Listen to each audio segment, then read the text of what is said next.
and then he's going to end up falling asleep on the couch, and he'll wake up and it'll be morning already. So in order to prevent that situation from happening, we say, no, you have to prioritize. So first, Shema before Chatzos, and then you do whatever else you have to do. So that's the way Rabbi Gamliel understands that really, in theory, they agree with him. There's no min ha-Torah reason why Shema should be up until Chatzos, and that was a safeguard that the rabbis put in so that we shouldn't come to forget about it. So it's not really clear halacha ma'isa whether there is such a safeguard or not, whether we actually paskin it like Chachamim, whether we paskin like Rabbi Gamliel. It's a little bit striking in general when we talk about Gezeros, as we talked about a little bit in Shabbos afternoon for a few weeks recently. So usually Gezeros are there for negative mitzvahs. You shouldn't come to Bimachal Shabbos, so we make a Gezerah. It's unusual that you have a Gezerah for a positive mitzvah. Some point out that it's actually perhaps explicitly the Gemara in Yevamos, which tells us that you should make Gezeros. So the Gemara says, Ushmartem es mishmarti, asu mishmeres l'mishmarti. You should make a safeguard for my mishmeres. So mishmeres usually is a reference to a prohibition. Yishamer is a language of don't. So it sounds like the Gemara is saying that you should make a safeguard for my prohibitions specifically. So a mitzvah saseh, getting a gezerah, is unusual. So some say, yeah, Kriya Shema is an unusual mitzvah saseh. This is the declaration of faith that is transcendent, and therefore it gets special status. But it's not clear whether or not there is such a gezerah. It's machlokas among the Rishonim. That we discussed 2 weeks ago. The Ram Ravid about... they make gezerahs for mitzvah saseh. We talked about Ram Ravid about that? I remember. I did in the afternoon. Oh, you did? Oh, that fits more. So here the Rambam argues on the Rush. The Rambam maintains there is a Gzeira, and the Rush doesn't think there's a Gzeira. Now it's a question, what difference does it make? So either way, we're going to recommend that you say Kriya Shema before Chatzos. And probably either way, we'll say that you should still say it if it's after Chatzos, like the Sons found out that even if they have the option of saying it before Chatzos, so we're certainly going to recommend that you do it before Chatzos, because maybe there's a Gezerah. And if you miss the Chatzos line, we're probably still going to tell you to do it. So then, what difference does it make, halacha ma'isa, whether there is or there isn't?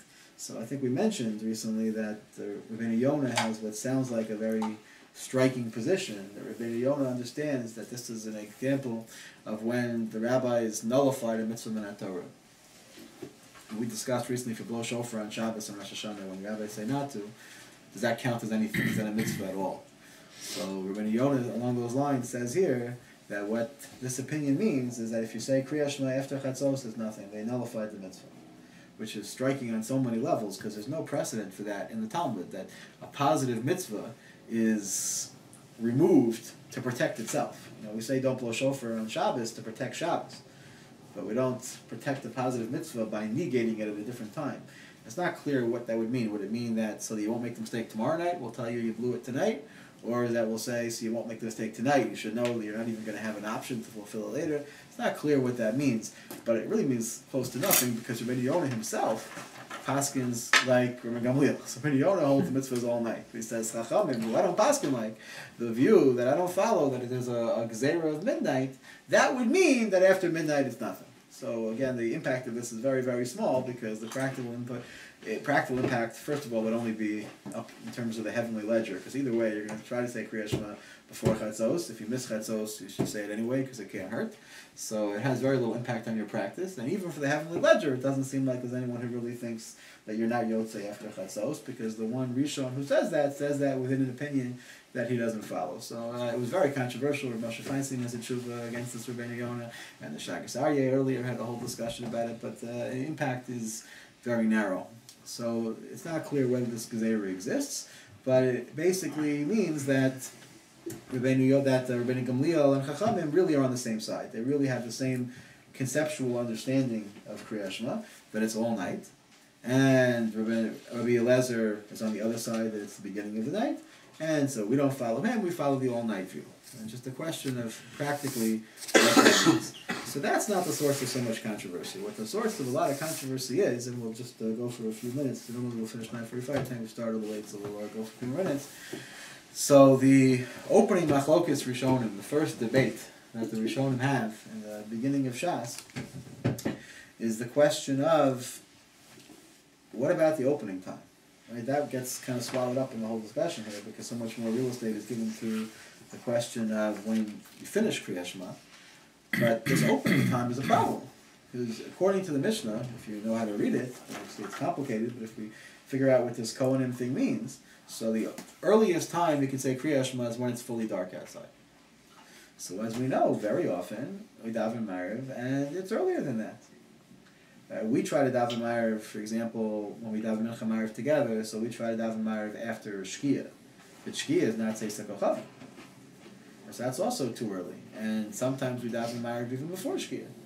In our practice, we usually only do that on a Friday if we're bringing Shabbos in early, but it's not inconceivable that they would daven even before Shkia completely. And why are we reciting Kriya Shema then? How are we addressing this issue that the Mishnah seems to say that Kriya Shema has to be after it's fully dark? And this is not a new question. Sorry? This question is based on just practice? Yeah, based on practice, but it's not a new question because in the Rishonim all talk about it. And as you can imagine, for the Rishonim it was a bigger issue because the Rishonim didn't have artificial lighting, they didn't have street lights, so nobody wanted to be out at night, so they had a bigger motivation to daven Ma'ariv while it was still light outside and then to get home for the night. And therefore it was even more the practice then that they're davening early. And the Rishonim all discussed the question, so what's going on? So how is it that Kriya Shema is recited at this early time? So this is a big discussion. We'll talk about it for a few minutes. We might continue it a little bit next week, but it's very impactful in practice also. So there are many different views on the Rishonim. It's a big fight between Rashi here and Tosfos here. And the halacha, we follow neither of these. Neither Rashi nor Tosfos reflects what we actually do, which is a third view. And Rashi, there are two questions to answer. One question is, do we fulfill the mitzvah of Kriya Shema when we say it in shul when it's early? And if not, then we have another two questions. So why do we do it? Why do we bother saying Kriya Shema if it's not going to fulfill the mitzvah? And secondly, so what do we do about the mitzvah? So when do we fulfill the obligation? So Rashi's view, if you look at the second Rashi, so the middle of the second Rashi, okay, now look in the middle. It's the second smaller line, second thinner line. Before this time, Nami Lav Zman Shchiva.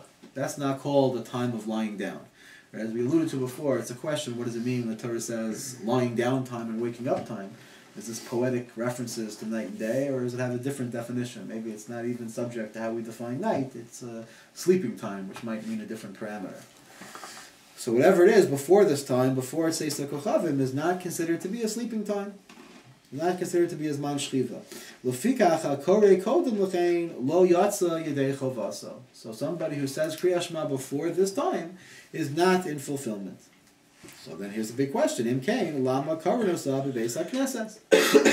Right, so then why do we say it in shul when it's still light outside? It's interesting, you could maybe even understand from this Rashi that they always only daven